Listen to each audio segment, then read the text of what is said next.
Good evening. My name is Steve McGowan. I'm Group Manager for Housing Strategy in Glasgow City Council. I'll talk to you tonight about home energy and affordable warmth, starting off with a couple of slides about the Scottish national policy context in terms of energy efficiency and net zero carbon emissions. I'll then talk about our affordable warmth programme, where it's achieved and where it's delivered.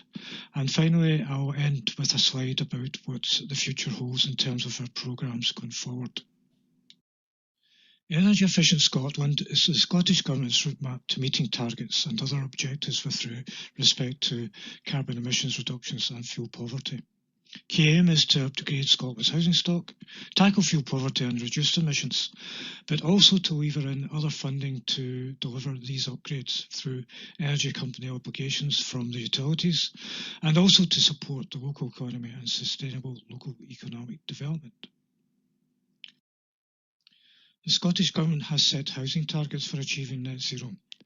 You can see from this slide that there are various targets for various tenures to be achieved by different timescales. Energy performance certificates are the measure by which the government can assess how well targets are being achieved. Those of you who have bought or sold a house recently or in the recent past will have seen these energy performance certificates as part of the home report.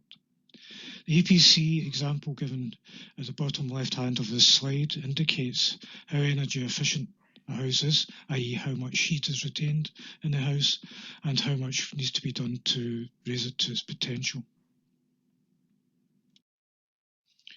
We deliver energy efficiency measures through our Affordable Warmth programme. We receive grant funding from the Scottish Government through its Energy Efficient Scotland funding. And we supplement that with other investment, including from energy company obligations. Our projects are area-based and are focused on the most deprived parts of the city. And for Glasgow, 25% of households are in fuel poverty and 11% in extreme fuel poverty. Our programme is targeted towards homeowners, but we've also worked with housing associations where there's mixed tenures in a block. A key aim is to tackle fuel poverty, and on average, depending on the house type, householders can save between £160 and £250 per year on their fuel bills. Since 2013, over 12,000 measures have been delivered through our programme. This is a map showing where the most deprived parts of the city are. In addition to that information, we also have information on the council tax bands A to C, which are another essential criterion for funding projects of energy efficiency measures. This is a slide showing where we've carried out our energy efficiency projects since 2013. It closely follows the pattern within the previous map of the most deprived areas.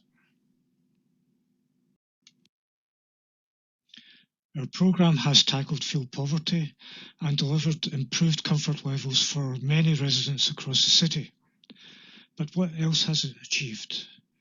We estimate that in terms of carbon emission savings, we've achieved over 590,000 lifetime tonnes of carbon so far. There are also other benefits from our projects. As you can see from the before and after photos on this slide, the look of people's properties is greatly improved through the external wall insulation measures we undertake.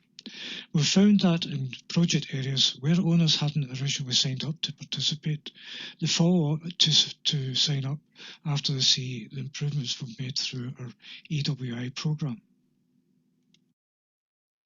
In terms of the future, we need to find feasible alternative solutions to fossil fuel. This is likely to mainly take the form of renewable heat technologies. At the moment, there are a lot of demonstration projects both in Glasgow and elsewhere looking at viable alternative solutions. We're also investigating a feasibility study on upscale and retrofit programmes across the city region to create more jobs and provide a platform for subsequent removal and replacement of gas in our heating systems. Renewable heat technologies will take the form of heat pumps, whether it's air source or ground source heat pumps, and potentially heat networks, where the density of housing stock makes these potentially economically viable. There's some work going on in terms of the potential for hydrogen to replace natural gas, but this is still at an early stage. I'll finish there, and I'm happy to take any questions. Thank you.